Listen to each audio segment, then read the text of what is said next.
return back to Atlanta for the longest homestand of the season Friday night, tomorrow night versus the Dallas Mavericks.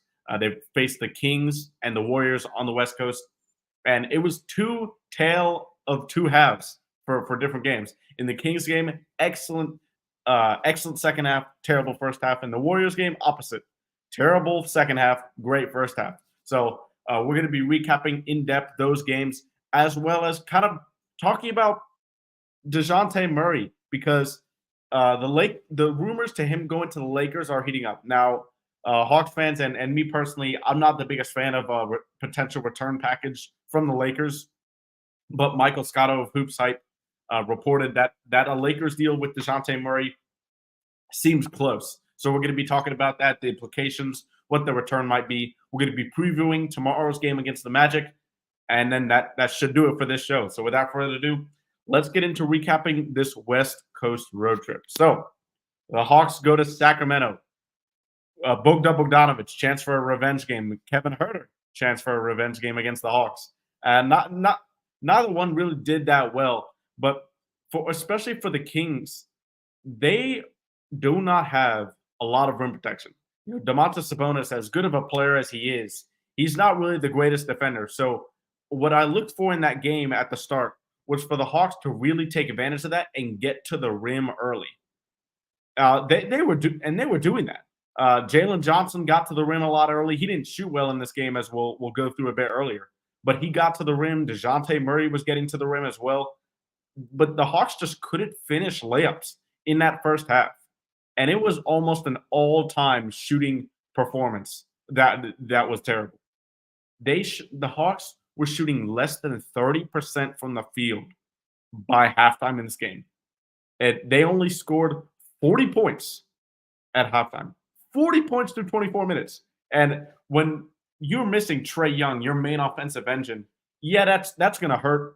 But to only score 40 points when you still have DeJounte Murray as that lead guard, offensive weapons like Jalen Johnson, Bogdan Bogdanovic, that still should not be the case. But you got to give some credit to the Kings defense there as well. But the shot quality for the Hawks really wasn't that bad compared to the amount of shots they were missing. I thought they generated pretty good looks. They got to the rim. They couldn't finish. Jalen Johnson especially. And one thing that I wanted to particularly bring up about Jalen is the way he's blessed with athleticism. He can dunk it over anybody, but he's not going to be able to do that every single possession. People are going to learn to draw charges. They're going to learn how he jumps, going to get to the ball. He needs to develop that runner / floater, whatever you want to call that shot, right before the free throw line. And he's slowly been taking more of those. But in this game against the Kings, he just did not hit them. Jalen started 1 for 11 from the field in this game. He ended 4 of 18, 11 points, 7 rebounds, 2 blocks. A team worst -24. One of those rare off games for Jalen Johnson so far this season against the Kings for sure. As we got Damon in the building for We Talk Hawks TV, what's good?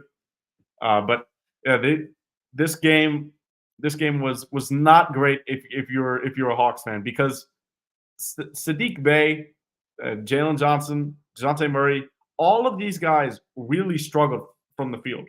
At least at the start. Murray capped off a really good second half by ending with 35 points, 6 assists, 10 rebounds, 11 of 23 from the field, 6 of 10 from the three-point line, and 7 of 8 from the charity stripe.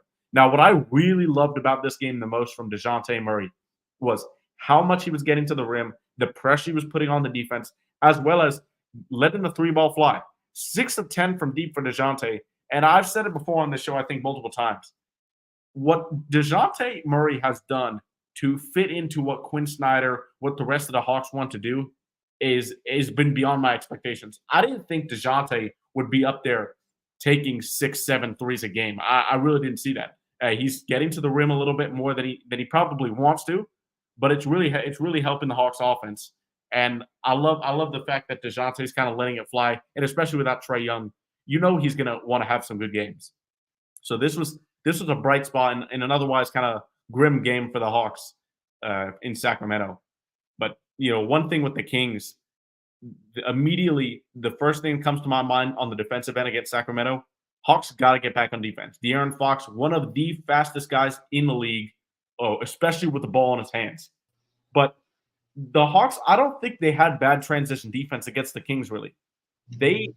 Sabonis, De'Aaron Fox, they didn't really hurt the Hawks. It was the others. Fox, if you look at his stat line, 5 of 16 from the field, 0 of 5 from deep. Sabonis, 4 of 10 from the field, only 14 points. Fox scored 12. But the rest of the team, Harrison Barnes in 2024, 32 points. As we got Ant joining us here. Ant, you saw that Kings game. What was some of your thoughts on it?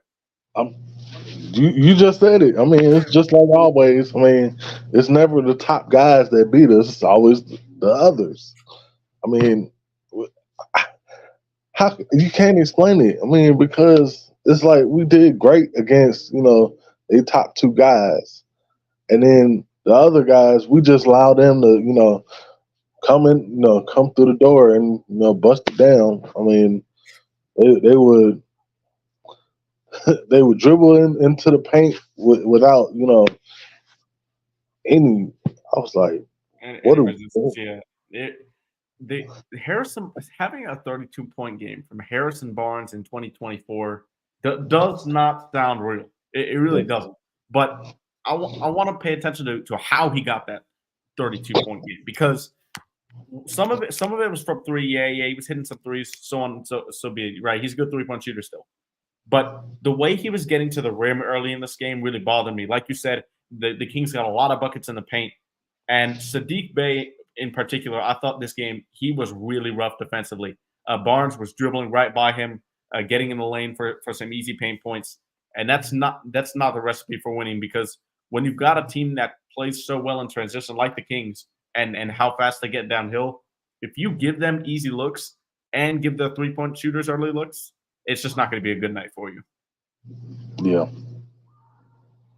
And the Hawks ended up only scoring 107 points in this game, even though they outscored the Kings 67-65 in the second half. That kind of just shows you how bad the Hawks offense was from a first half perspective.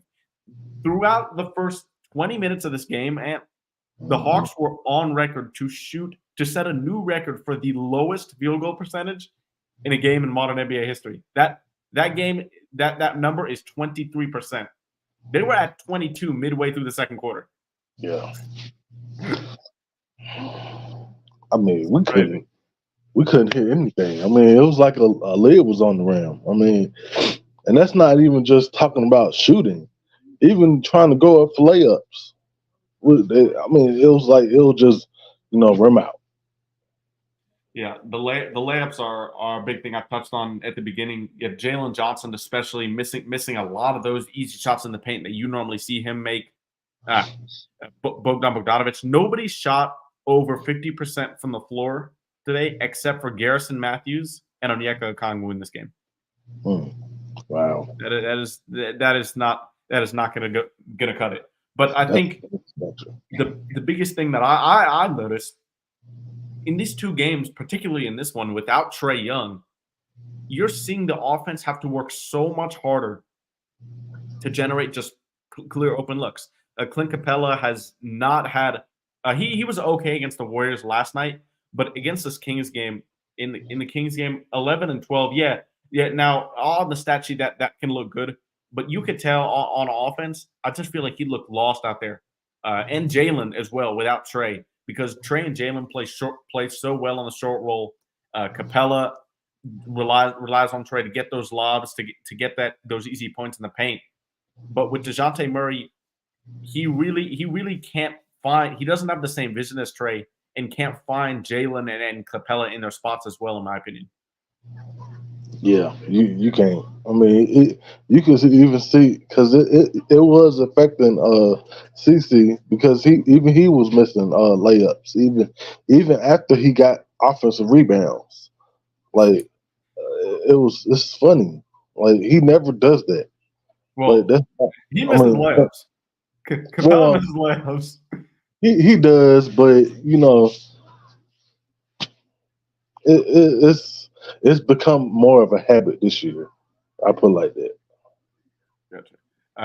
Damon says you can't win with Garrison Matthews getting minutes. I mean, hey, Garrett, ideally, ideally, I don't think the Hawks want to play Garrison Matthews, but this man is shooting 48% from three for the year.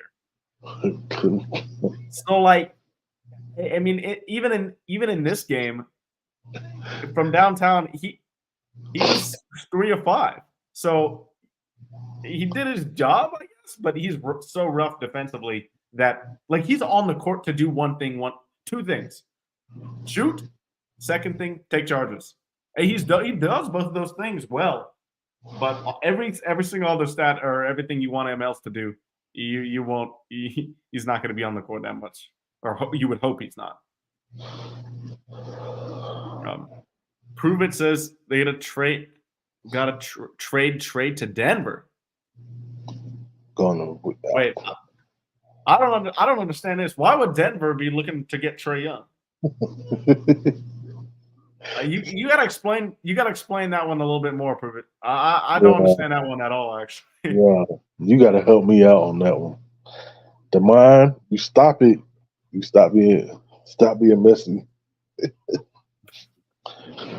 But, this whole both West Coast road trips were just so weak. Both West Coast games, in the road trip, were just so wacky because they were complete opposites of each other. Great second half, bad first half. Great first half, bad second half. It was the same thing, but just for different quarters. Sorry. Let's talk about Bogdanović for a little bit because he's been thrust into the starting role with Trae Young in the concussion protocol. He probably hasn't performed up to the standards that we're normally seeing out of Bogey. What are you looking for him to kind of get going into that more of a easy 6th man of the year type of conversation he was about a month ago? Well, I want to see him kind of facilitate a little bit because he has been known to be a playmaker. But I don't want him to start because his shot is not falling. Don't start second guessing yourself. Just keep shooting, and then play within the offense. That's all I want from you. Don't start. I want you to keep looking for your shot, but you have to make it. Within the confines of the offense. Don't start. Like doing anything drastic. That's all I want you to do. Actually, yeah, Bogey and Bogey is available. Everybody on this roster is available for trade besides Trae Young and Jalen Johnson. That is what the Hawks have come out and said they've been fielding calls on everybody else. So until I've heard or I've seen reported otherwise, I'm assuming everybody is going to be up on the trade block. There's probably certain tiers to that. So, for example, you've got like Murray, Hunter, and Capella probably up here as like the top 3 guys that are most likely to be traded. Then you've got your second tier guys, maybe a Bogey and a Kongwu, Buffkin, even though they've kind of said he's untouchable, kind of not. And then in the bottom tier, least likely, I'd actually put Buffkin in the least likely to get traded category, just because of how much the front office has kind of said about Buffkin and how much they value him. But yeah, so everybody's available. So this roster in 2.5 weeks' time, because we're 2.5 weeks away from February 8th, the trade deadline, this roster could look very different. I'm really anxious to see what they're going to do because, in my opinion, they cannot stand pat. If Landry Fields in the front office just does nothing this trade deadline, I think they're going to get a lot of bashing from a lot of people, including myself, because you can't go 2 or 3 deadlines in a row just doing nothing. We've seen that has not worked. Yeah, they can't stand pat. I'm sorry. That's unacceptable. Are you in the? I'll put the link in the chat right here. Hold on. Let me put the link in chat. I thought I already put it in there at the beginning. My bad. Right. It should have gone to all 3 of the destinations. But you should be able to come on now. But I wanted to discuss one more thing about this Kings game. Domantas Sabonis, 21 rebounds. And the Hawks are top 10 in rebounding as a total number. Okay, but if you just look at defensive rebounding, the Hawks are bottom 10 in the league. One thing, I think a lot of that has to do with Clint Capella. A lot of his tips up across the board, they'll count as offensive rebounds, even though he's not really catching the ball.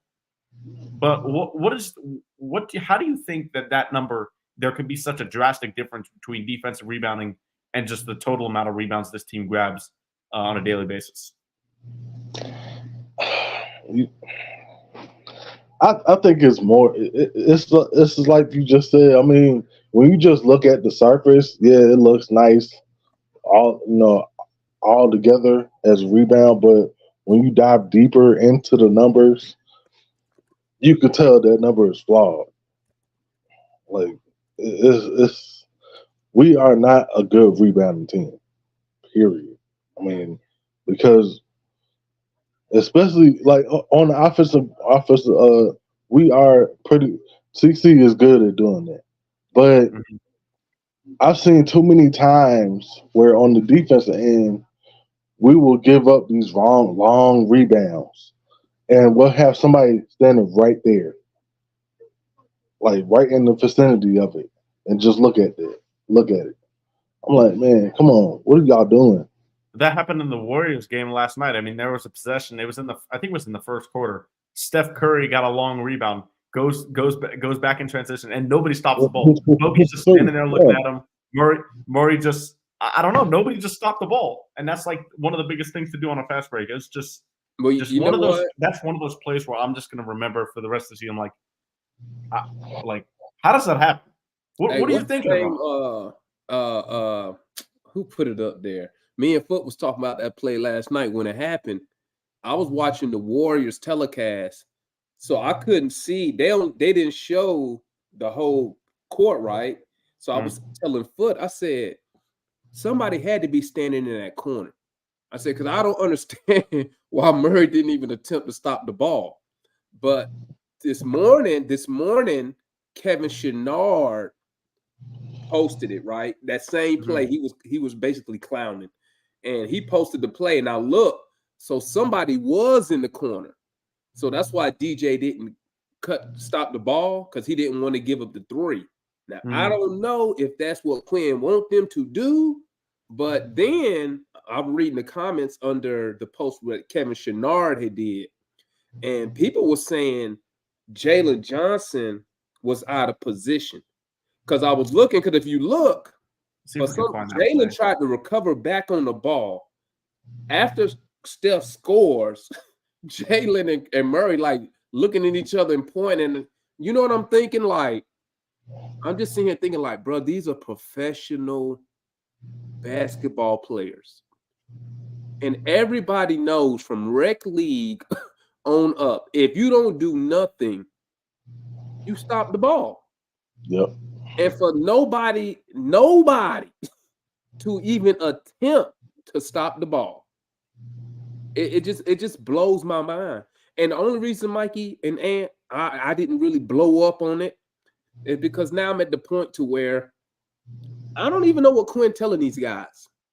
I don't know how he's telling them to defend, what to do in transition. Do they have certain instructions? So now I'm at the point to where, because it's been happening all year now. Yeah, it's not surprising anymore. The only difference is I'm surprised we had people back on defense. Usually somebody throwing a football pass, and we had one dude jumping, missing, and they laying it up. All right. I think I did find the screenshot. I mean, like, it's ridiculous. Yeah, Kevin Chouinard got a post. Okay, there we go. Hilarious, man. Like, I took it from Kevin Chouinard's tweet right here, but I screenshotted at the point where Steph Curry is crossing half court. So at this point, the players on defense, they should be talking to say who's going to guard ball. Right. I think you can see. I think that's Jalen. Yes, that is. I think that's Jalen to the right of Bogey, saying he's got his arm out, pointing. I think he's pointing to Bogey to stop ball, because unless Jalen's supposed to switch on to Curry, but DeJounte's on Wiggins, You got Sadiq Bey guarding Dario Saric, who's still behind half court. But you got Jalen and Bogey. Bogey has his back turned to the defense, and Jalen's guarding Clay. But I think Jalen's telling Bogey to switch onto Curry. If that's the case, Bogey probably either didn't hear Jalen or just thought it was a bad idea, and then Steph gets a layup after that. But that's the only thing that I can see. Or what if somebody told him, Quinn or somebody on the coaching staff said, hey, you guard Curry, meaning Bogey, right? So maybe Bogey, because Bogey ends up running over there to Curry, which don't make no sense to me. But then, I could see it going both ways, right? If you're Jalen, you're already facing the ball. Exactly. It would be easier for you to say, Bogey, follow Curry. I mean, follow who is that? That's Clay. That's Clay, yeah. It'd be easier for Jalen to tell Bogey to follow Clay. Yeah. Because Jalen's already facing the ball. You know what I'm saying? I agree with you. When the Clay finishes, and that's what ends up happening, because Bogey runs over there to Clay, and Jalen tries to recover, but it's too late. He tried to get over there and stop the ball. And it's just like, and I hate this. I ain't gonna say it because I said it before. We just not that smart, bro. We don't. In my eyes, that's got to be Jalen's man right there. You got to switch there. You can't expect Bogey when he's facing Clay to turn around in an instant, get set in your defensive stance, and guard one of the shiftiest and best shooters of all time. Like Right. That's gotta be Jalen right there. And if I remember correctly, Mike, if you scroll down on the Kevin Chenard, somebody pointed that out about Jalen. I didn't really read the whole thing. Let's see. I'm gonna go into the replies right here. It was Joseph Engel said, I feel like Jalen has to find a way to use his length and athleticism more on the defensive end. He's got to do more than this. And then it was just like an embarrassing habits comment. But I looked through. Jalen tells Bogey to switch. But it doesn't make any sense because Jalen should just inherently know to switch onto Curry there. So that's just just being able to see, location, body position. Oh, it's easier for me to get over there because I'm already facing the ball. Bogey is running. I'm not gonna say full speed, but he's running because he's trying to get back. You know how hard it's gonna take for Bogey to turn around, and Curry's already coming. He's already going to be backpedaling too. So and I think that this is where Jalen shows his youthfulness. The best Bogey ends up doing, Mike, if he turns around, is going to get a block. It's going to be a block. I don't think Bogey's blocking a three. No, I mean a blocking foul. Oh, a blocking foul. Yeah. Because when he turn around with Curry coming, he's still going to be moving. It's nothing Bogey going to be able to do anyway. Yeah. So that's why it's easier for Jalen. You already facing the ball. Bogey, and that's one of those times, and obviously he's young, but as a vet, you probably do something like you'll tell him follow Clay, but you will probably push Bogey toward that direction of Clay while you go over there. Hey, get Clay. You just push him so he know while you run and try to stop the ball. But once again, like you said, that probably gonna come from some more maturity and more experience. But I'm gonna tell you a quick lesson Jalen learning. It's hard playing defense by yourself out there. Oh, yeah. How about that? He learned how when everybody else ain't defending. Because if you notice, he be ripping and running here, there, everywhere on the court. And I'm like, sooner or later, he gonna get tired of it. It's gonna come soon though. This team, we've said it so many times. The only above average defenders on this team are, Capella, if he's even still there yet, Okongwu, Jalen, and then Trent Forrest. I don't know. So You know what? I ain't even gonna lie, man. I already told you this. And then Hunter, obviously, but he doesn't play. I told you this a while back. I'm ready to see your boy up here. I think he's gonna be a mean defender. They need to waive somebody to bring him up here, but I'd love to see it. I mean, once we start let me be quiet because we ain't playing nobody young anyway. So my bad. He's playing Jalen at least. At least he's starting Jalen. Imagine if Sadiq Bey was still starting over Jalen if this team was fully healthy. I don't even know why he was starting in the first place. But it goes back to my theory. Quinn reminds me of some of these older coaches, man. He will ride with veterans. He will ride with them. That's the only thing I can see why he giving Matthew so many minutes. Garrett, That's over AJ because yeah, we're not winning. I don't understand either. We're not winning. Yeah, We're still giving up 120 some points with Trey, without AJ playing. You might as well play him. So when he tells me stuff about defense, that's why I be laughing. Yeah, he's got to work on his defense. I be like, really? You giving up 120 some points tonight, man? Ain't nobody defending. Nobody plays defense. It's the funny thing is this team gives up the same amount of points with Trey on the court as without him. This is an awful. That's hilarious team, bro. Like I never seen a team just put together. So, you know what? I'm gonna keep it a buck. I knew we wasn't gonna be a good defensive team. I didn't think they were gonna be this bad. I didn't think we was gonna be this awful. Look, I think fully healthy. You've got Trey, DeJounte, DeAndre, Jalen, and Capella or Kongwu, whoever you want. It really doesn't matter to me. But I think that starting five, and by the numbers, small sample size because they haven't been healthy pretty much all season. Small sample size. They were high teens defensive rating. They were like 19 or 18 before Jalen went down.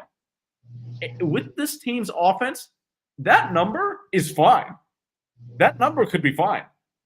But the thing is, if as long as one of those good defenders on the wing, Dre or Jalen, as long as one of them goes out, all hell breaks loose, and it's what just clicked in my head, Mikey. We got to be one of the only teams where we play 4-on-5 on both sides of the court. You ever thought about that? On the defensive side, on the defensive side, you got Trey where you 4-on-5. On the offensive side, with Clint Capella, you're 4-on-5. Did you see, Mikey? Remember last night they threw the ball in the Clint Capella? He got bodied by Andrew Wiggins in the post. He just does. Capella doesn't have it, man. It's actually rough seeing. It's rough seeing. It's the defensive end. It's the defensive end for him that got worse. And I honestly, I don't think he's had two bad games here against the Kings and the Warriors defensively. I really don't. I mean, he held Sabonis in check. I mean, he held Looney in check, but Looney's not this great offensive player, anyways. But it's more on the offensive end because we know without Trey, I mentioned this before. I mean, you've seen in the Warriors game, there was not one lob thrown to Capella in these two games without Trey. You at least once a game, if Trey's in there, Capella's getting a lob every time, at least one. That show you two things: Murray's vision and passing ability. And I said this before; it's nowhere near the level of Trey. It's miles. Wait,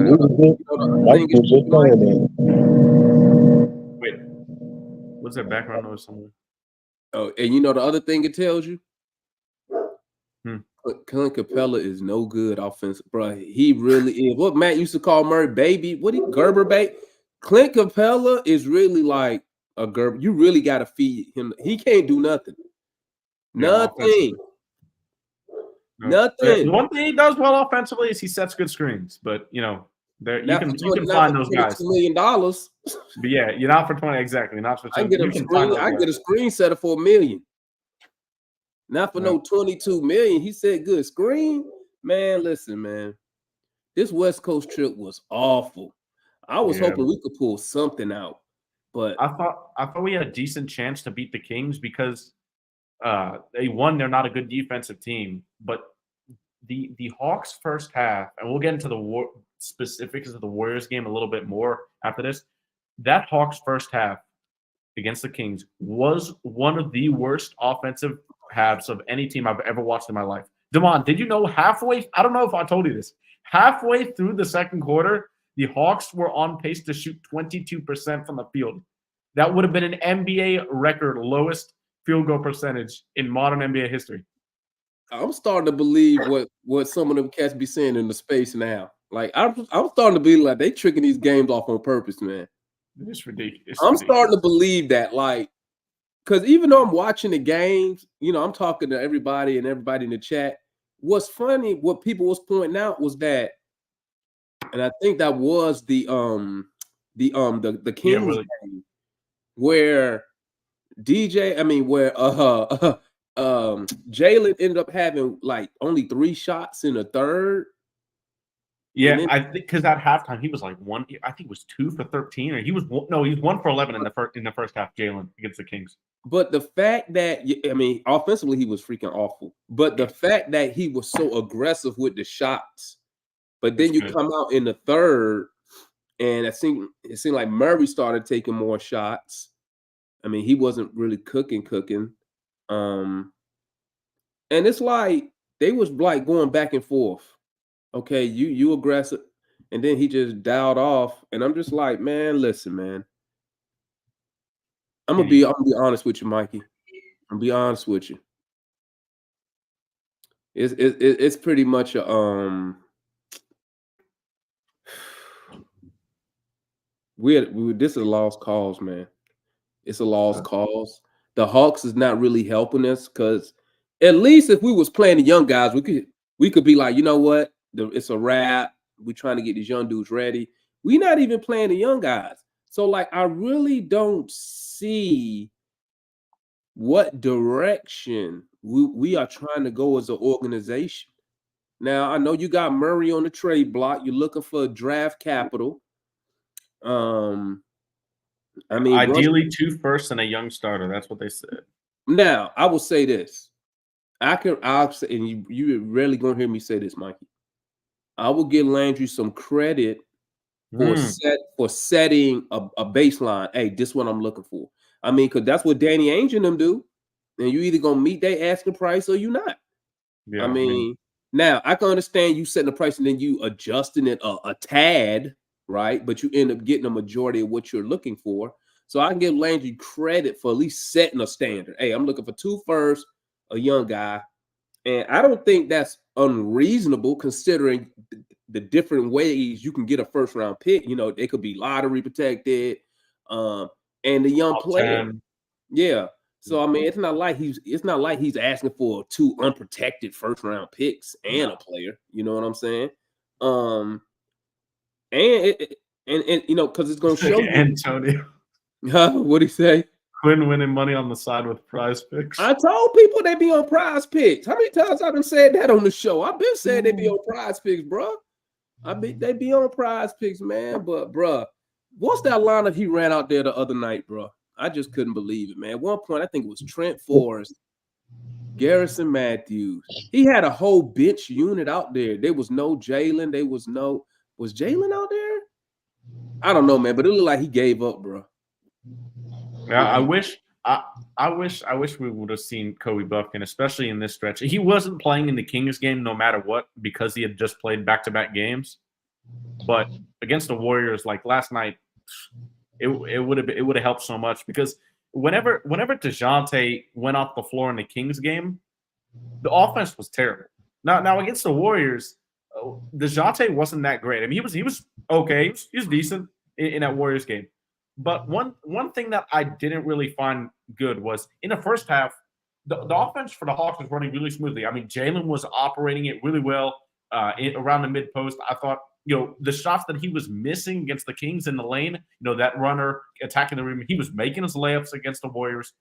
DeJounte he only took 6 shots in the first half, but then he took 9 in the third quarter.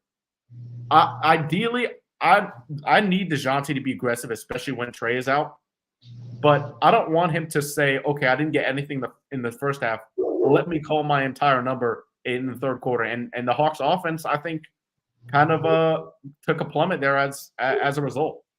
I mean, listen. Did Quinn tell him something at halftime? Hey, we need you to be a bit more aggressive. That's the only reason I'm not really getting on Murray for stuff like that, because I don't know what Quinn be telling these dudes, man. Because it's like night and day. The first and second half is night and day. It's like whatever worked for us in the first half, we start the third quarter and don't do it. Yep. Well, then it was the opposite against the Kings. That's it don't make no sense. It don't make no sense. But you know what else I was thinking, Mikey? What I was thinking, and what I would like to see was on a night when Trey is not playing, why not use DeJounte as a slasher, secondary ball handler, and let Jalen initiate the offense because he's a better passer. He has better vision. So why we don't use JJ as a point? Now, this is obviously when Trey is not playing. Use JJ as a point forward, right? Let Murray really play an off guard. Let him, JJ, bring the ball. Boom, boom, boom. You get it to DeJounte. Let him slash or get to a spot then. Because maybe that brings back, maybe the ball movement, the assists go up because you got the ball in the hands of a better playmaker and a better player in a player with better vision. Well, you saw in the first half last night, the Hawks had 19 assists at halftime. That's a dang good number right there. 19 in the one half. 53 is the NBA record. You said it was 20. Well, it was 19. I double check, but it's one assist less. But they ended the game with 30. and Jalen, and Tim and I said this on the Sports Ethos podcast last night. Tim thought they went away from Jalen initiating the offense in that second half, and obviously Murray taking 9 shots in a quarter in that third quarter is not ideal, but I think the reason they don't do that, what you're saying is, Devon, is I think Jalen's a great player. Like he has star potential, but I don't think you can make Jalen a point forward yet. I just don't think he's there yet. And DeJounte has already expressed his displeasure playing off the ball with Trey. He's more comfortable on the ball. So I think that Quinn is giving him or putting DeJounte in his most comfortable spots to give him the ball, even though like we see it's not working. I wonder if he's trying to appease DeJounte here. I don't know. I wonder had you Jalen to me is just, you can't put him in a position to be a point forward yet. He's just not there, in my opinion. Listen, one, put him there. We losing anyway, Mikey. Losing. They're not trying to tank. They're not trying to tank the season. We ain't tanking. We ain't tanking now. We trying to win, right? Yeah. And what he's doing now doesn't work. And like you said, we saw him do it already. Didn't he do it in the first half of the Kings game, or was the Warriors? No, Jalen. Well, he wasn't being a point forward, but he was bringing the ball down. The ball was going through him. Yeah, it was against the Warriors in the first half. All right, Mikey, take out the phrase "point forward," bro, and just say Jalen bring the ball down. Okay, which he does that already. He has better vision than Murray. Yeah, he's a better passer than Murray. He's taller than Murray, right? So now I understand Murray needs the ball. I understand Murray says he wants the ball. Yeah. Say he's comfortable on the ball, right? But as a coach, I would figure you explain to a player, listen, these are the pros and cons of if we do it this way compared to doing it this way. We've done it this way. These are the results. Let's try it this way for a while. Let's see what happens. Let's see how it goes. Let's see how it flows. Let's see, does it help you? Does it not? Because what we doing right now, it ain't working. We've ran Murray at point guard how many times? It ain't the same. I think Trey's missed 4 games. I think Trey's missed 4 games. I like Murray, right? But bruh, his game is very predictable. You know exactly what he's going to do. You know me. I've said it so many times. You know exactly what he's gonna do. He's gonna dribble that ball into the lane. He gonna do 2 things. 1 or 2 things when he get there. Either snake through, or he gonna do that little behind the back where he always gotta look down at the basketball. Every time he go behind the back, he got to look at the ball, and he only do it in the lane. Like that's so funny. Every single time. It's predictable, man. So I'm like, if I'm the coach, I'm like, hey guys, we're gonna try something new tonight. We ain't winning anyway. Well, I ain't gonna tell them that part, but let's adapt. Let's try something new. Because right now, bro, I'm desperate right now, man. So we losing. I'll ask you without him. I'll ask you this in terms of we can start a preview tomorrow's game. And you there?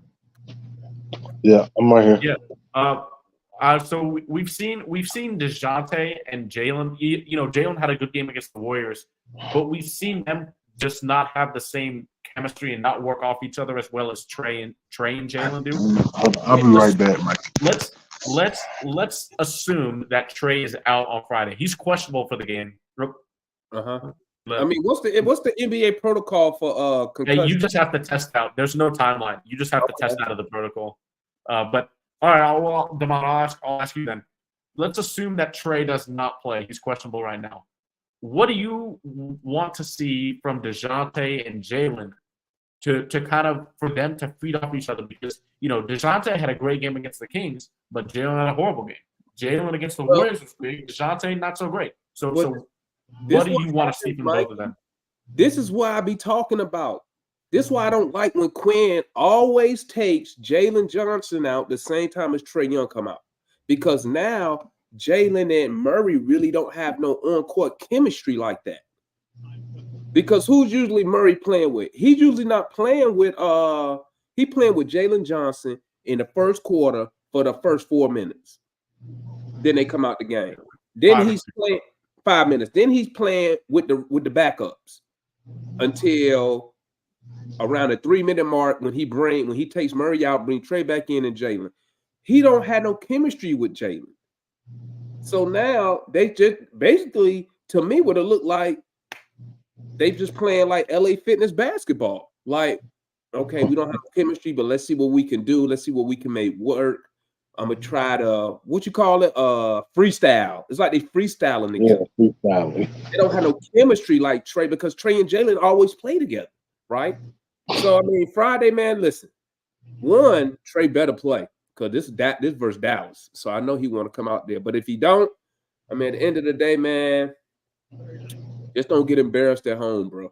This is where we miss DeAndre Hunter so much because for as much as people talk trash on DeAndre Hunter, look at Luka's numbers versus the Hawks.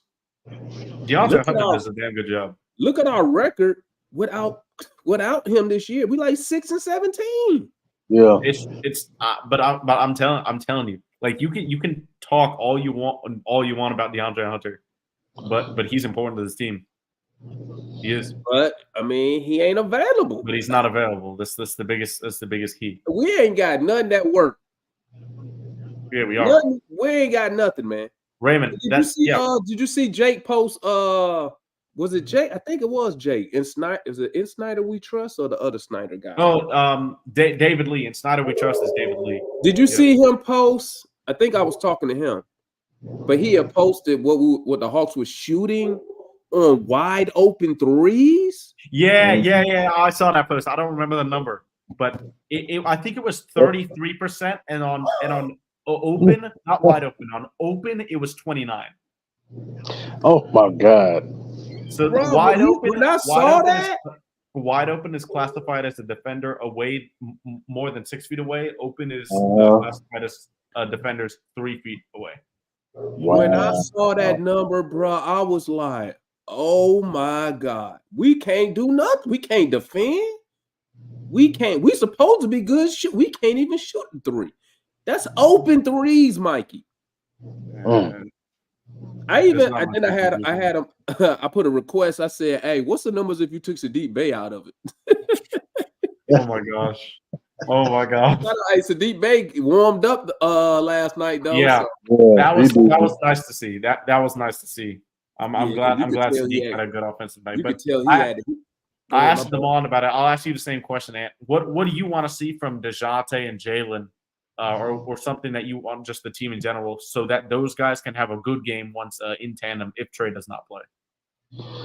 If Trey don't play, DeJounte, when you're dribbling in the lane, please don't turn the ball over. I'm begging you, bro. He had. Oh my God! I don't know how he turned the ball over in the lane because he's looking right at it.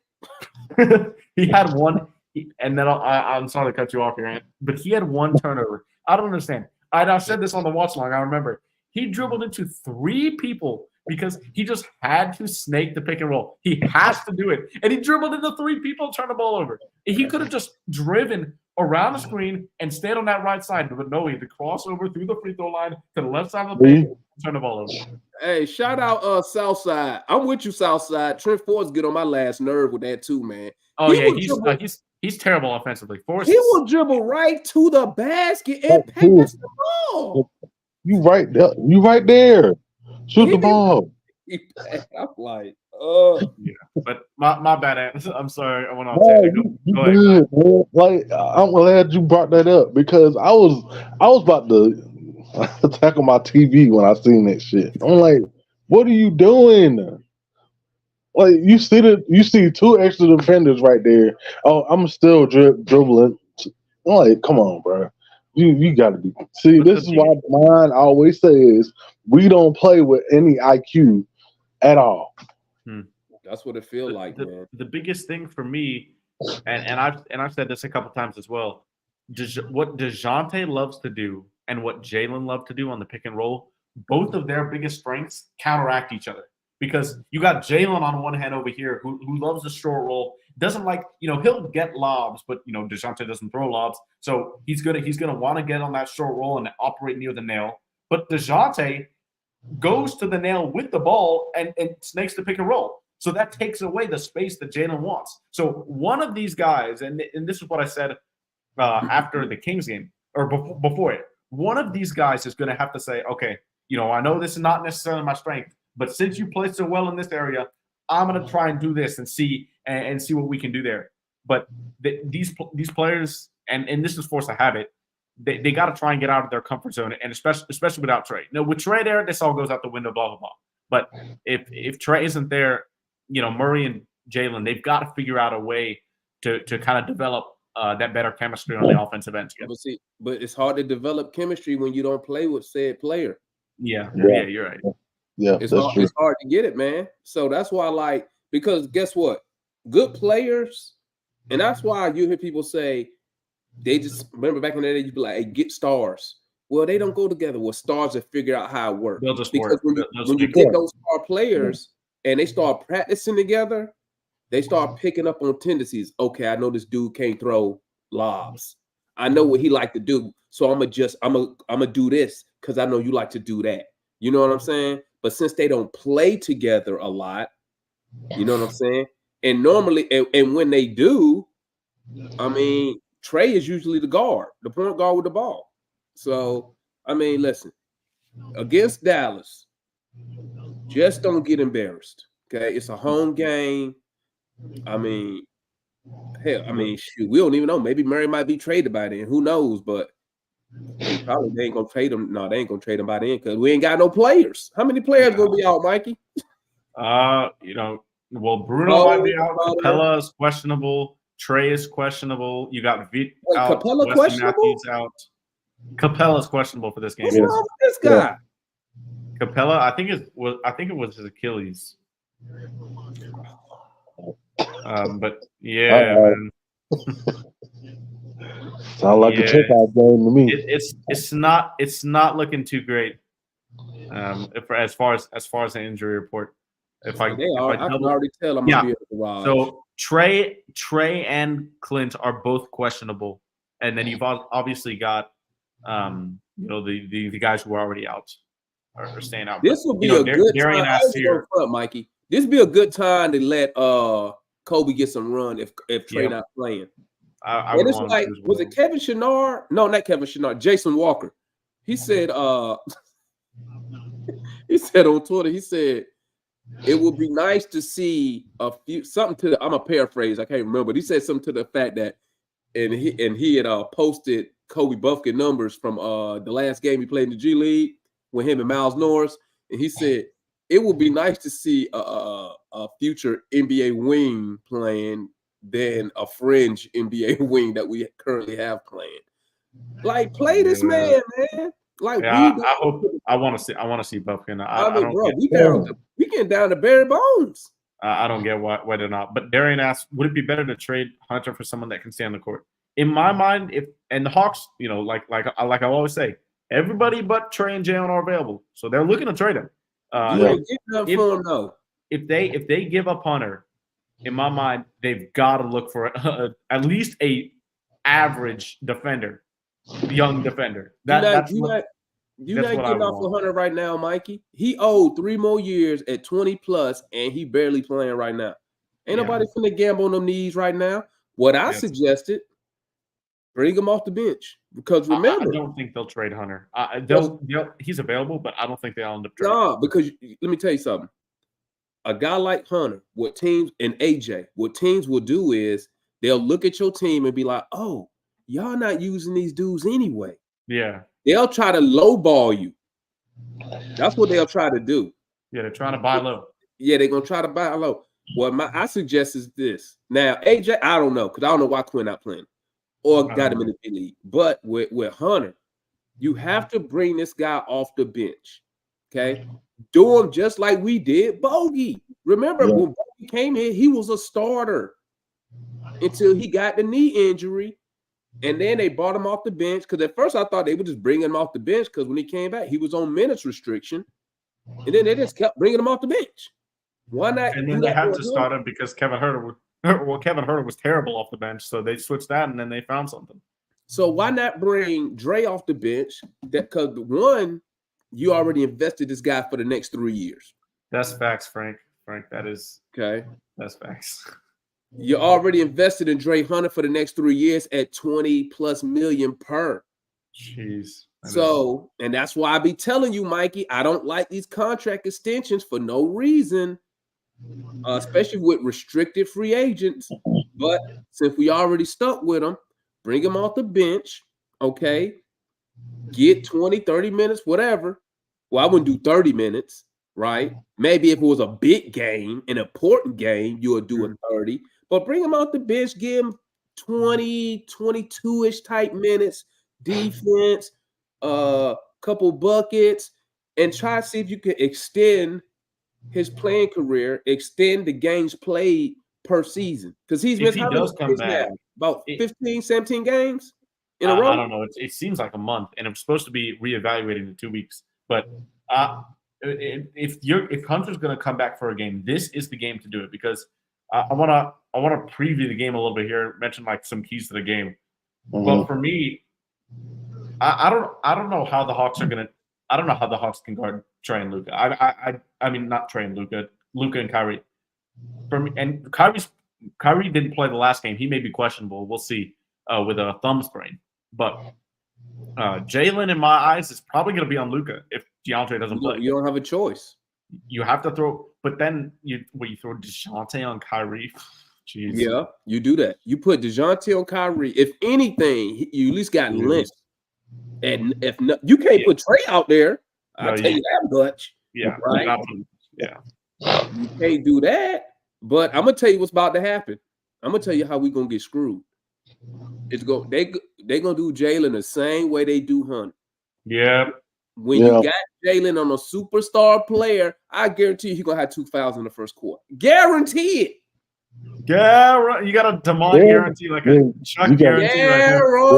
If Jalen Johnson start on Luka, he gonna have 2 fouls in the first quarter. Clip this, Mikey. Clip this. That's how they. You ain't never know. That's how they do Hunter.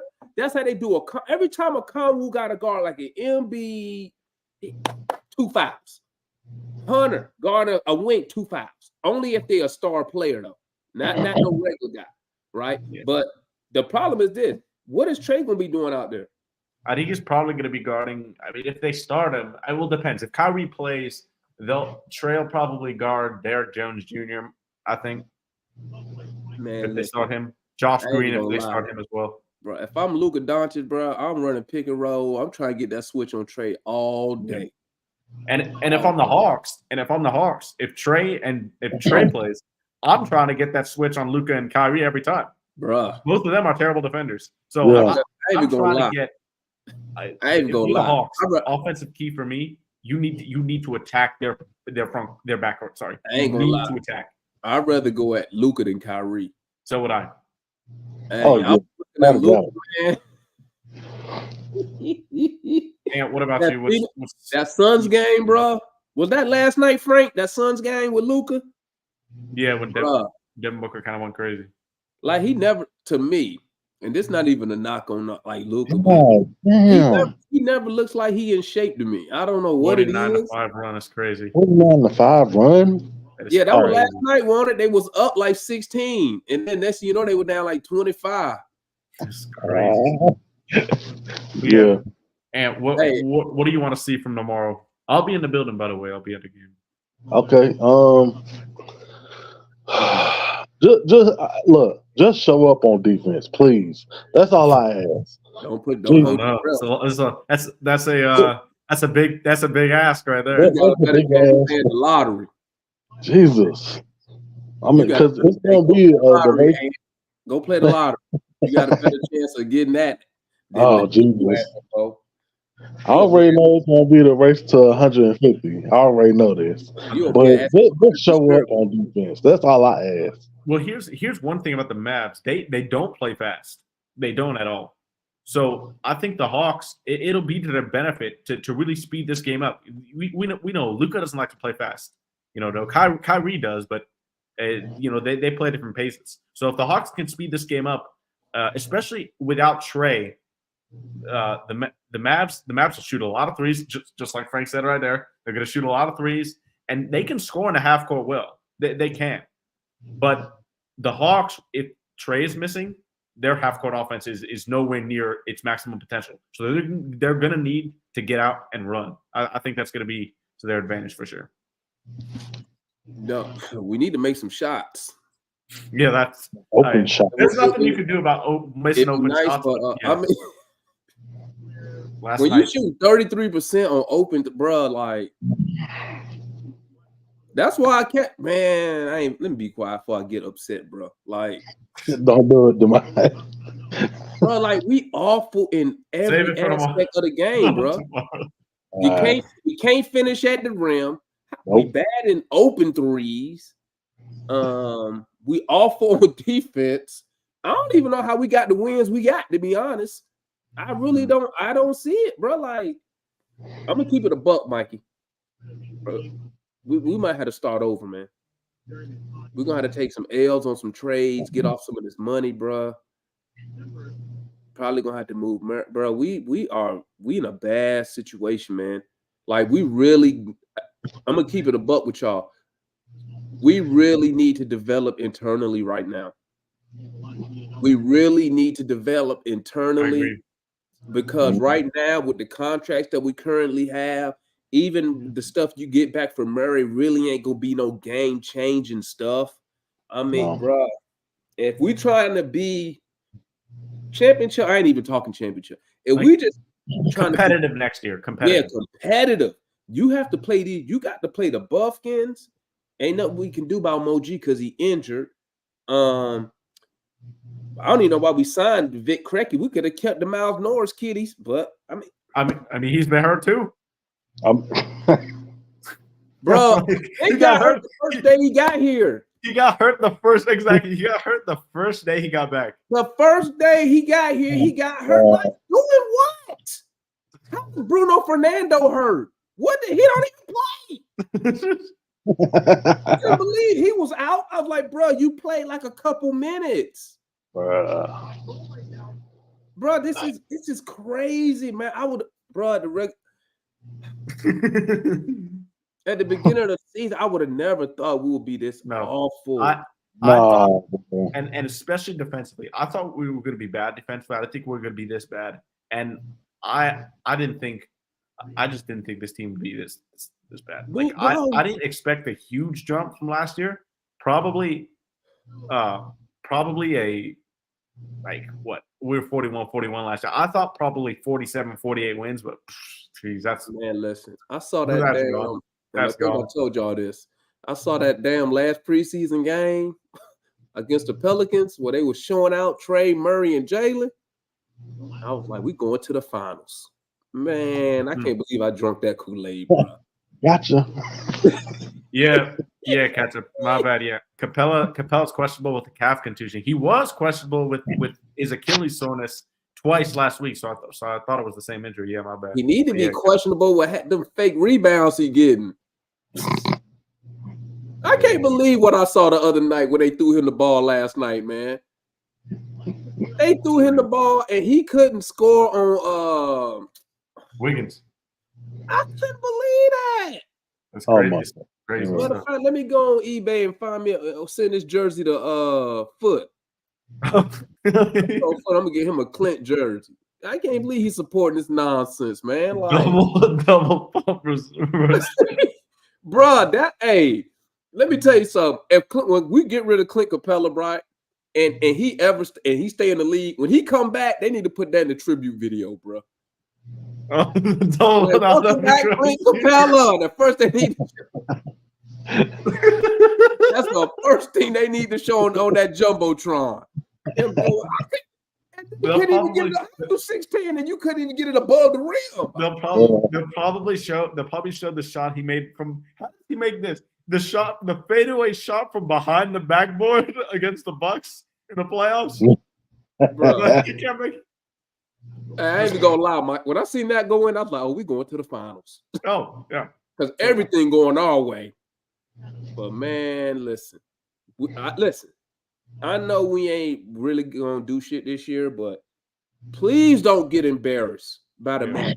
That's all I am. I didn't want to We're gonna hear that all day on all sports talk. Luka go for 50 and beat the Hawks by 40.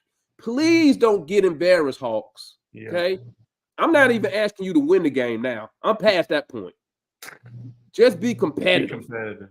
And then I didn't want to speak about this because there was a report last night written from Hoop site Mike Escato. He said that I'm paraphrasing, but it was all basically thought to be done that the Lakers will acquire DeJounte Murray. What the return package wasn't be there, or wasn't in there. But for me, when I saw this news as a Hawks fan, I'm not happy because the Lakers return package is not good. What it's going to be Jalen Hood-Schifino, the 2029 pick, and you got a pick swap. And D'Angelo Russell, that just should not be the price for DeJounte Murray. But I don't know.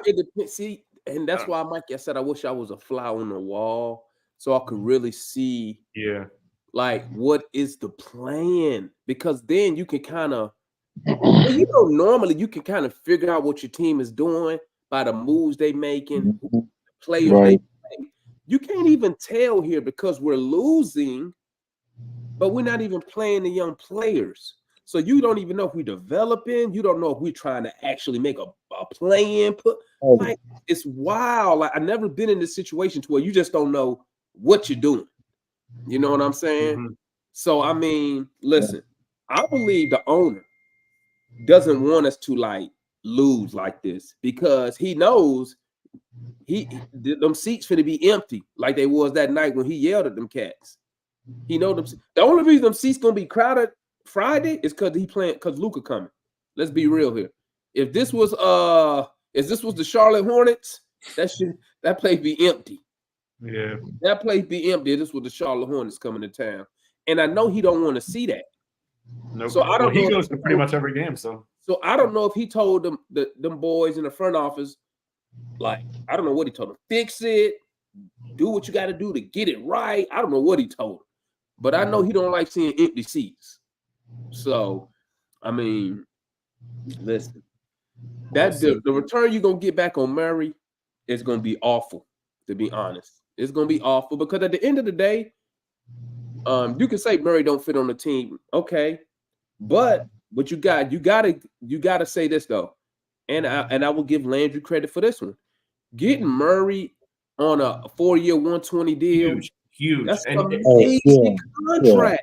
Huge. That's an amazing contract. So say when you move him to the Lakers set a point guard for the next 4 years. Yep. On decent money. So think about that. Think about when you move him to the Lakers. When LeBron leaves, right? When you still gonna have AD maybe 1-2 years. You still gonna have Murray there as your point guard on good money. They gonna add to that team, bro. That's the Lakers. Mm-hmm. That's People want to play for them. Huh? People want to play for them.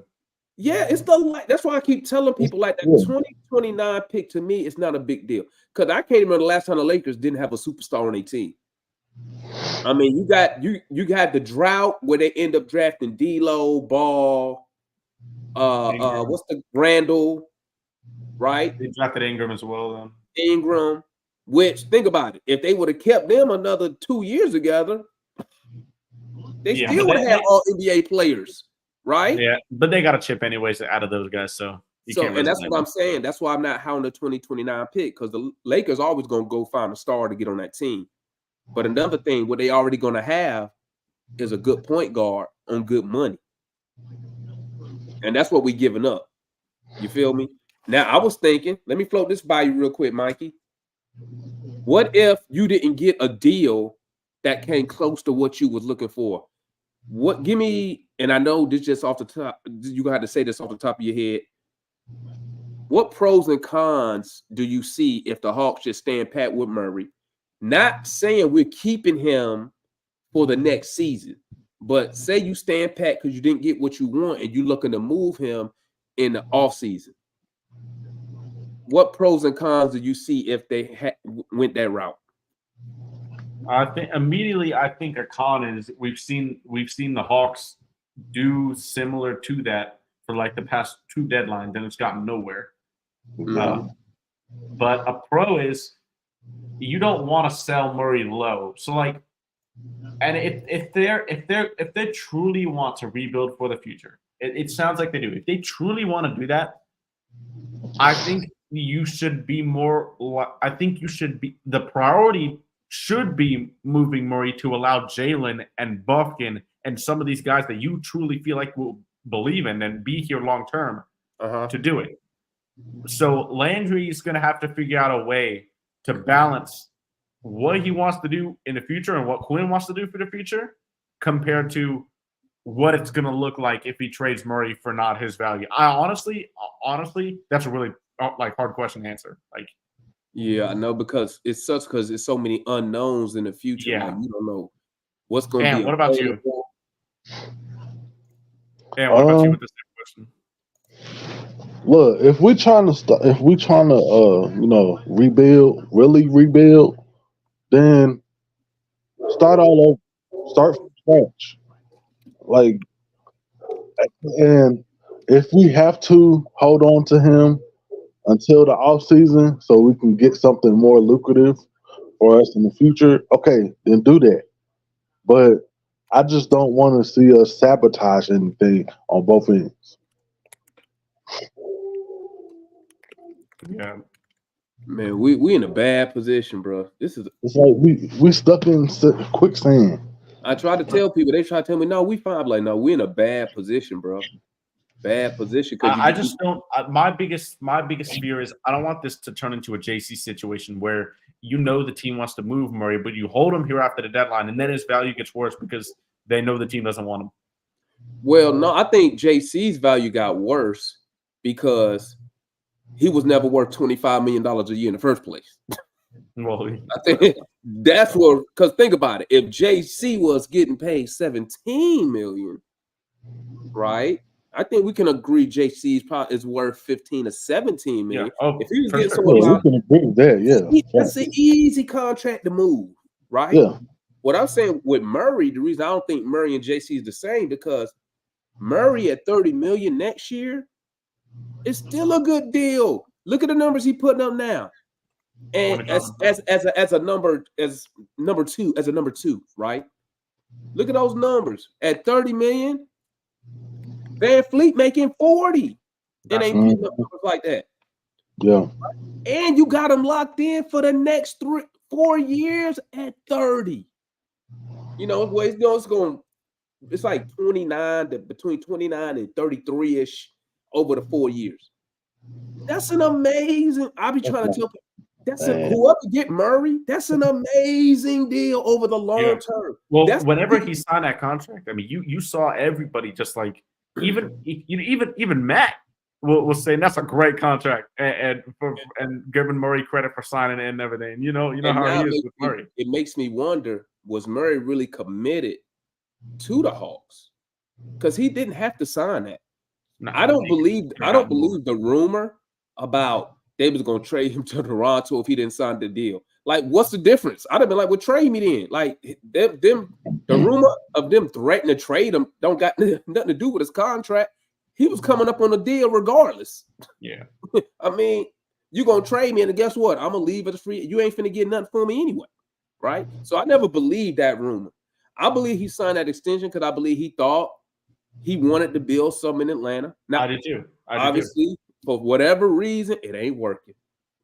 But it's gonna be sad because I just don't like the returns that I'm seeing. But I know we in a tough spot because with the Heat trading Kyle Lowry. Yeah, they're out of the Murray sweepstakes. They're not looking for Murray. But what it does is the Hawks are losing leverage now because they now are losing leverage, but it's less teams involved, right? And like I said, if I'm the Lakers, I'd already been calling up Kyle's agent. Hey man, how much you looking for that vet minimum? What's up? Because if I'm the Lakers, I can get a. Now I'm gonna say it like this to try to spice it up.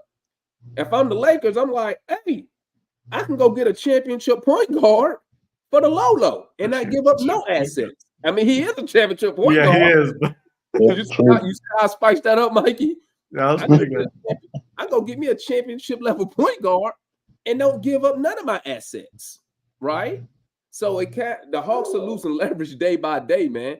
You know what I'm saying when it comes to Murray. Yeah. But I will respect if for some reason he don't move Murray. I wouldn't be upset. I would be like this. At least Landry stood on business because he set a price now.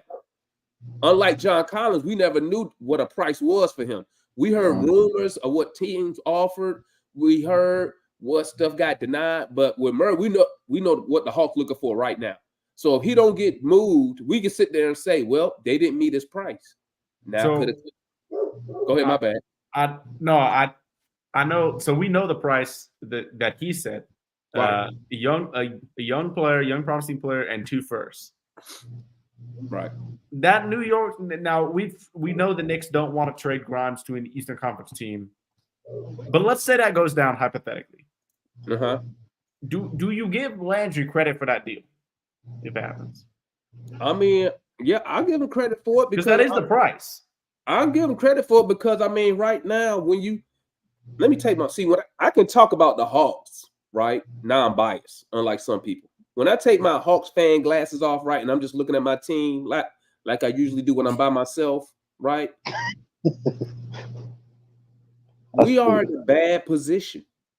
Yeah. And the only way I can see us rebounding is, and I was telling my homeboy Harold this on Twitter. Me and him got a little chat going on. I was telling him this. The Hawks, I'm gonna keep it a buck with y'all. The next couple of deals that we made, we're gonna be taking L's. Oh yeah, most of them. Murray. That's why I don't think the Murray deal can be one. The Murray deal, and Murray right now is our best asset. Maybe if Hunter wasn't hurt, that would have been a good asset to move. But then if he wasn't hurt, you probably wouldn't be moving him, right? Well, I think they'd look to move him anyway. But you know what I mean, though. If he's playing up to whatever the standard we thought he was going to be doing, Murray is our best asset. In order to get off some of this money, you're going to listen. You're probably going to have to trade Murray, get an asset, get a young player. The young player, to be honest, I don't really care about the young player, to be honest, because I'm hoping you sliding Kobe Buffkin in there. Right? What's the point of getting Grimes? I don't care about Grimes at this point. What I care about now is who is going to be our starting 2 guard next season. That's who need to be playing. If it's going to be Kobe Buffkin, like people keep saying in the spaces and stuff, he need to be playing. I don't need Grimes to be playing over the guy. Well, it would be. I imagine if that trade did go down, that Buffkin would still be getting 20+ minutes. But you see where I'm going though with it. I do. Oh yeah, right. Yeah, it's not ridiculous to think that at all. Yeah, like I want the people who's going to be my starters next year getting a lot of minutes. Yeah, because like I said earlier, we got to develop internally. what you get for Murray back ain't gonna be nothing. Them 2 picks probably ain't gonna be worth a damn. Meaning they probably gonna be picked in the late 20s or be heavily protected. Okay. You reset that part with Murray. You get that back with Murray. You play Buffkin, right? You still stuck with Clint. And that's why I was saying in one of the spaces, Mikey, I said maybe Murray hasn't been moved yet, because maybe I was like, maybe Landry trying to kill 2 birds with 1 stone. Maybe he want to get 2 picks back. Yeah, maybe he want to get 2 picks back, right? So that way he could take one of them first-round picks, whatever the worst one is, attach that to Clint, so somebody would take Clint money off our hand, right? Because ain't nobody taking Clint for free. He owe another $22 million next year. You feel me? That's So all you right, have bro. to give up a pick to get off of Clint Capella. So maybe you get 2 picks back, use 1 to get off Clint. So that clears $22 million for next year, right? Your starting 2 guard should be Buffkin. So you ain't got to worry about, only person you should be worried about extending next year is Jalen Johnson. I mean, bruh, we gonna take L's, man. You gonna take L's. Hunter gonna have to come off the bench. AJ Griffin, you either gonna play him or because you ain't gonna get nothing for him on the market. Nothing. But low balls, you might as well just keep them and try to develop them. Yeah. But that's why I was saying, I wonder if Quinn think AJ is just not a player for his team, for his system, for his style. Yeah, I think he should.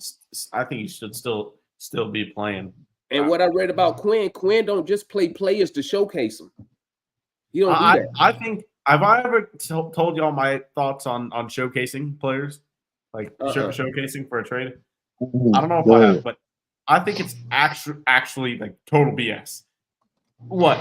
Okay, I'll give you a perfect example. The Portland Trailblazers right now are playing Malcolm Brogdon 30+ minutes a night. Do you really think that other GMs are thinking, oh, look at this, Malcolm Brogdon, I wonder who he is. Why is he getting 30+ minutes a night? This guy might be pretty good. I think I'll take a stab at him. No, they already know how good Malcolm Brogdon is. Right. Other GMs are not dumb. They're going to know if you're showcasing somebody. So in my mind, a showcase is just, they don't exist.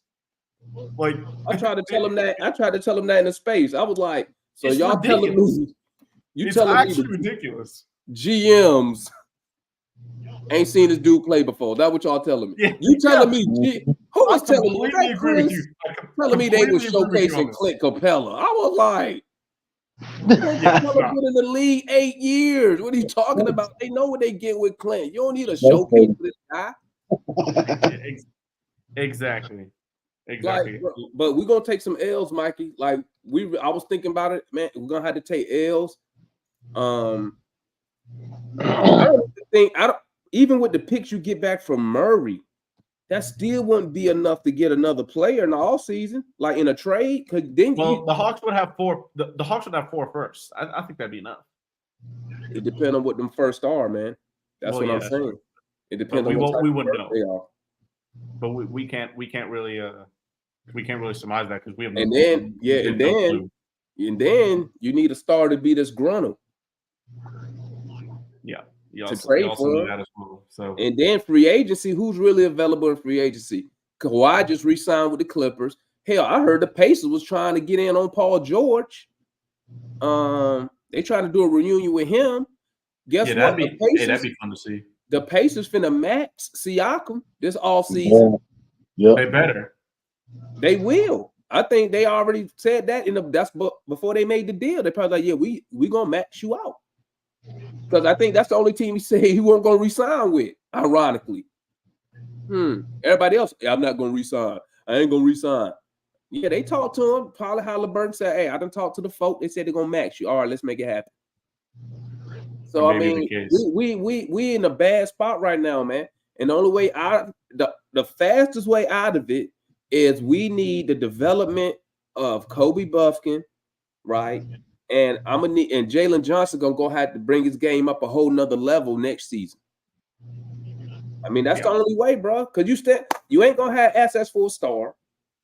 Hopefully, maybe the front office will spend a little bit of money and let's show up some little things. Maybe try to go after a DeLon Wright. You know what I'm saying? I don't see why they ain't trying to throw out AJ Griffin in there. Holler at Washington. Hey, well, they don't want to trade AJ for a rental role player. But he got another year left in the deal. I thought he had a 2-year deal with Washington. DeLon's a free agent this year. He signed a 2-year deal with Washington. He need to be on our list then. I hope so. I hope we can get DeLon back. But AJ, as much as other people like Hawks fans have thought that his value is lower, I already put the link in there. I already put the link in there, Larry. But we about to end in like 5 minutes. This ain't my channel, Larry. This is Mikey channel. Make sure y'all sub Mikey channel, man. Look, I already got the link in there.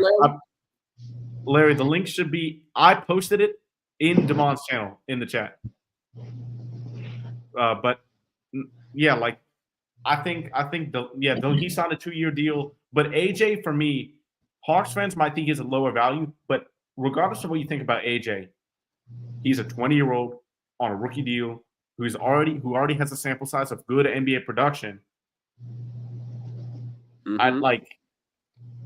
That's interesting. I don't know why he doesn't see it. That sound, Mikey, all that sound good, man. But you know what fans gonna say? Other GMs though. Other GMs know that. You know what they gonna say, Mike? But you know what GM's probably saying? Same thing we saying? Wasn't that the same guy in the rookie thing last year? Yeah, Mr. Jones. That's why the Hawks not playing him? I don't know. Yeah, I don't know either. I really don't.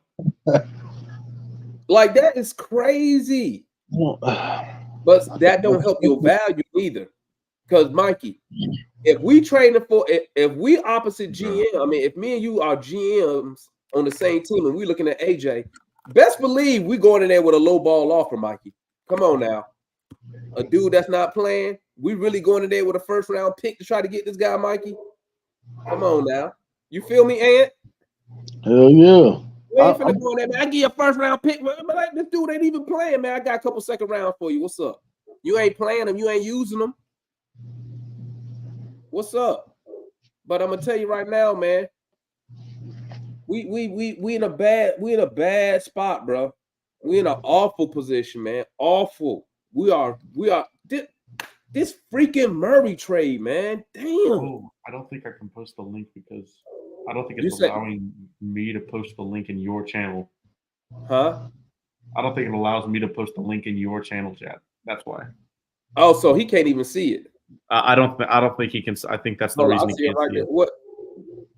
Hold on, I'll post it real quick. Let me see if he can see it if I do it. I think it's just a mod setup you probably have. Yeah, that's it. You see it? Yeah, I see it in there now. You see it now, Larry? Did Trey make the All-Star game starter? They just got released, so we can let's stay here for a bit and chat about it. Did he make it? You know, if he ain't make it, you know. Trae Young did not. Oh my gosh, he done. Damian Lillard. Them fucking Bucks, man. That's Damian Lillard. He was what? How he jump up that fast? Wait a minute. No, that shit, is crazy. That shit is, bro. It's rigged, bro. You can't tell me that ain't rigged, bro. Hey, come on, bro. Come on. You can't tell me that's not rigged, man. Nah, bro. Ain't no way.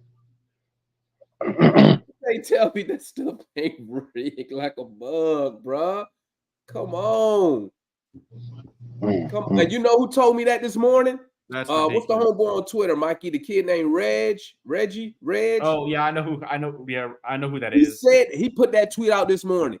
He said, I can't remember. He said something to the effect as, he hoped Trae Young get in, and I was like, "What you mean?" I said, "I thought Trae was number 2." He said Dame might get it. I said, "How Dame gonna get him that quick?" He sent me a tweet from Giannis.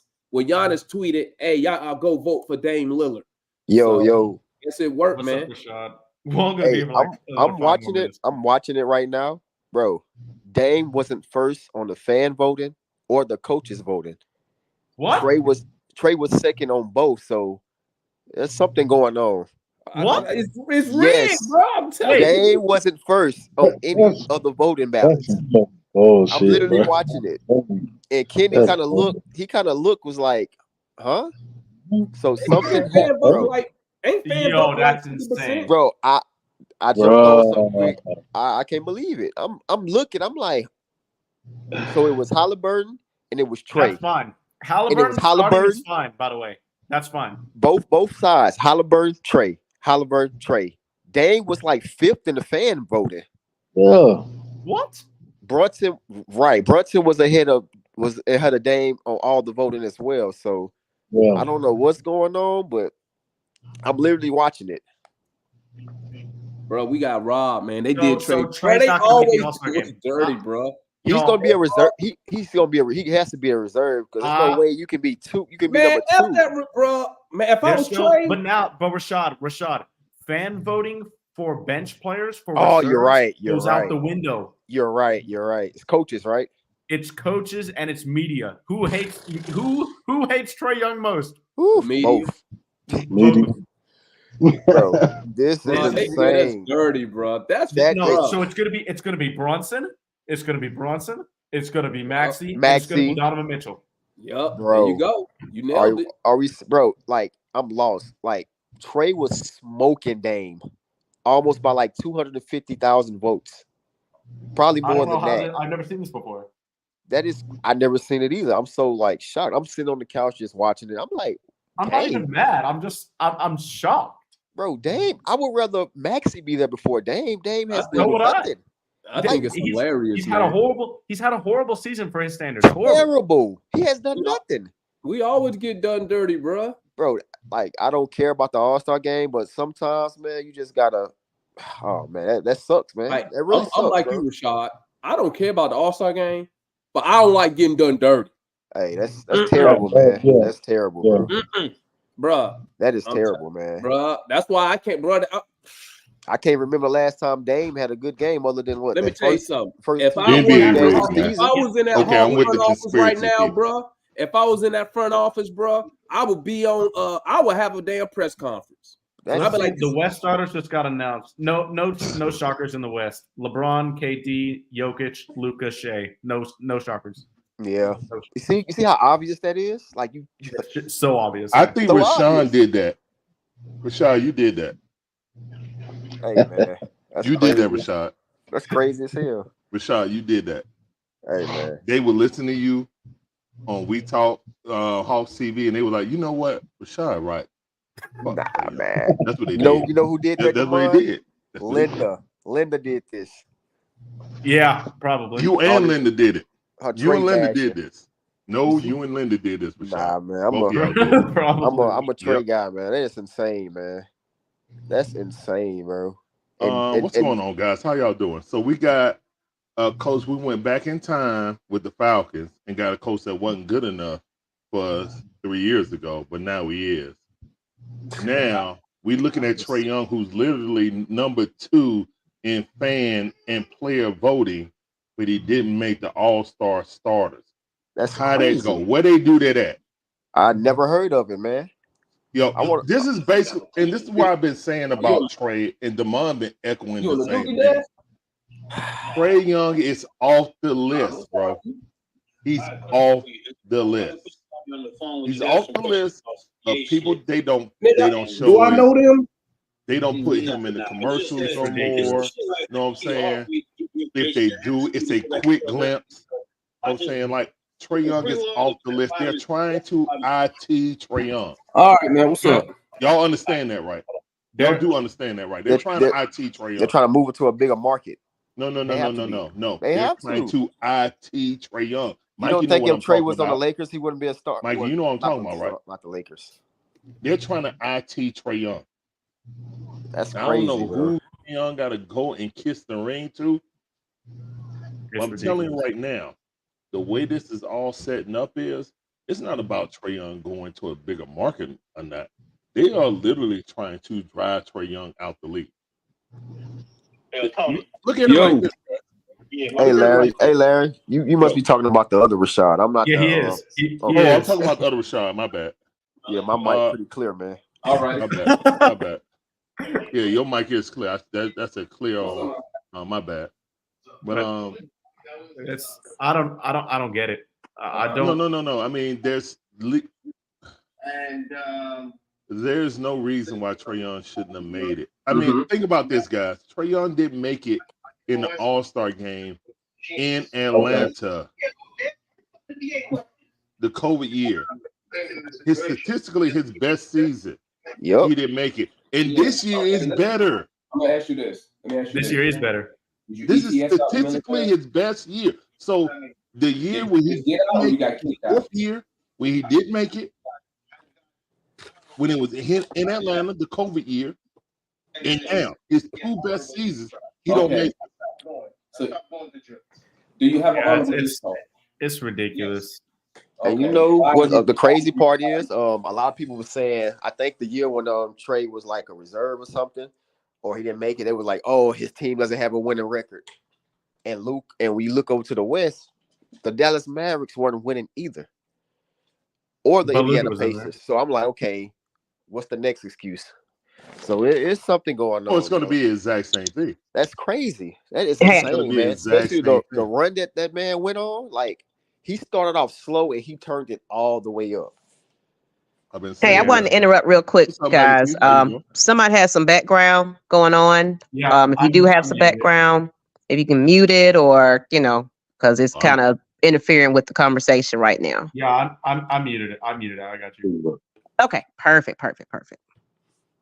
But yeah, this is ridiculous. I wanted to end it at talking about the game tomorrow. No, we got to talk about this, Mikey. Yeah, we got. I can stay on for about 5 more minutes, but yeah. Mikey, I've never seen a player get top 2 in voting and not be an all-star. I just told Rashad that. This is it. Fan voting is supposed to determine the all-star starters. Yeah, literally. Damn. So Mikey, he's not going to make it. 75% of the vote. It's pretty much. I think it's 75% of the vote is the fans. Sheesh. So Mikey, you think he's not going to make it at all? No, he's not going to make it. I think there's a chance. He's not going to. He's not going to make it. Damn. Yeah. I bet money he don't make it. That's insane. Because the coaches are in charge of the reserves. Damn. Trae ain't making it, bro. Damn. He's not making it. He's not. You forget that. You got what? You've got Maxey still to make it. You probably have Brunson still to make it. You probably got D. Mitch.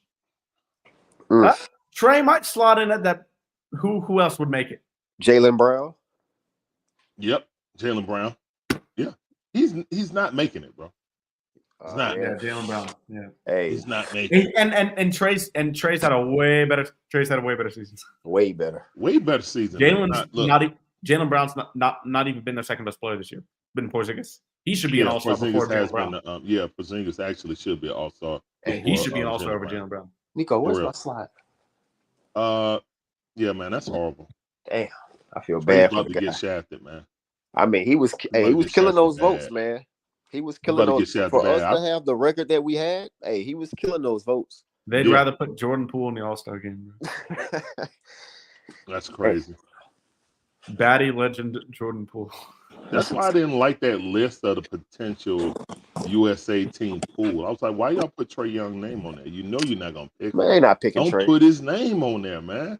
Stop disrespecting this man. Every chance they get, they keep disrespecting Trae. And this whole season, everything's getting blamed on Trae too. But look, you see how we're talking about Trae right now? This is why a lot of fans in the Hawks Twitter sphere, around just Hawks fan in general, this is why you get labeled as a Trae Young fan and not a Hawks fan, because what we're doing now, what we're speaking about now, is constantly happening. So when somebody who wants Trae Young off this team, or somebody who doesn't think Trae Young is as good as people think he should, they're gonna think you're just a Trae stan, which is not the case. That's why so many people, I think, like me and a lot of people who speak on here right now, get accused of it for the wrong reasons. Yeah, I hear you, Mike. I feel. Look, man, I want the team to win, but that's an individual award, and I think Trae Young deserves it this season. It's his best individual season. I can't, and the fans pretty much voted him in second best guard in the East. And Dame Lillard was fifth. You say he was voted fifth? That don't even make sense. Okay, It makes zero sense. Who is the coach for the East? Who's number one? So it's probably going to be Joe Mazzulla. I think it's going to be Joe Mazzulla, unless the Bucks somehow overtake the Celtics before they come in, before the All-Star game. I think it would be Joe Mazzulla. But yeah, this is some ridiculous stuff. It's getting interesting. It definitely is getting interesting right now. So, I'm just here for the ride. And like you were saying about, being a Trae Young stan and this and that, the other. Look, I'm not on the wagon of just get rid of them all of a sudden and, this, that, and the other. It's definitely a team effort at the end of it. I think some of the trade rumors are bogus, ridiculous. Some people just trade them here, I think he bought a house, whatever. I don't really get on here too often because I don't have a chance to, but I've been watching the games and everything else, and I'm always down with my team, regardless of anything. And I encourage a good critique of the team, but we got to be a little bit more realistic about our emotions when it comes to the Hawks. You got to. Trae, Maxey, Mitchell, and Brunson were all better selections than Dame, in my opinion. I agree. All four of them. If you weren't going to put in Trae, then put in Maxey. I understand that. He's having a standout year. He'll probably be most improved player of the season. That's because he's the 1-2 of Joel Embiid. So that's all I was telling people about JJ. He'll be a candidate, but he won't win over Maxey. You know what I'm saying? So, especially with the record. Yeah, exactly. So I would have understood Maxey being the starter over Trae, but not. I would have understood. I don't know if I would have understood Jalen Brunson, but I definitely would have understood Donovan Mitchell. What he's doing with that Cavs team and how many injuries they've had, it's crazy. But man. Before we got out of here, we'll do the normal outro. But Damon, Larry, Damon, you can go first. Definitely tell everybody what you got going on as far as watch parties and post games, and Larry, you can go after that as well. You're on mute. Muted. Wait, you're on mute. You're okay, there we go. You're good now. Yep. Hey, good salute now. to the chat, man. My bad, guys. I was at work, so I had to finish up work real quick. But salute to the chat, man. Y'all know what time it is. We Talk Hawks TV. Y'all know where we gonna be at Friday, watching another miserable game. Come on, man. We're gonna beat Luka. Come on, man. You don't even believe that, Larry. You don't, Larry. Don't maybe go get you a Maverick Snuggie now. Oh no! No more bets. But y'all, salute to everybody, man. Hey, We Talk Hawks TV. Y'all know where we at, man. Come tap in, come hang out. We chilling. Post game live show. Watch alongs, giveaways. Y'all know what we do, man. Salute to the homeboy Larry the building. Salute to Mikey. Salute to Ms Maggie T. Thank y'all for having let me come on the platform. Appreciate you. Sure. And that's all I got, Mr. Mikey. All right, Larry, go ahead, and then we'll jump out of here. Oh yeah, quick. Guys. I talk too much anyway, but yeah, it's the Dixon way. Me and my wife do live watch parties just like Damon.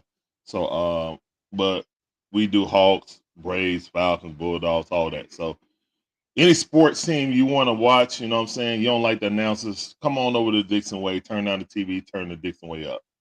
You know what I'm saying? At the Dixon Way, underscores in between for the space. At the Dixon Way. Appreciate you, Mikey, as always. Sure. And all right, thank you, Maggie T. You're welcome. I wanted to say something real quick before you close out, Mikey.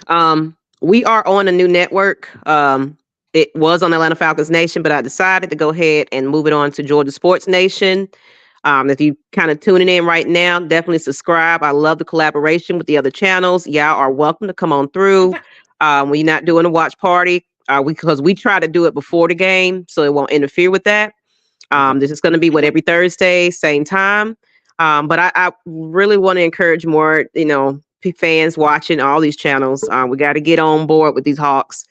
get that fan base bigger, get these channels growing, get this conversation going. We need a lot more support for these Atlanta Hawks out there. So appreciate y'all, Georgia Sports Nation. And, of course, I know Mike is going to close it out. Let everybody know where to find him as well. Yes, sir. All right.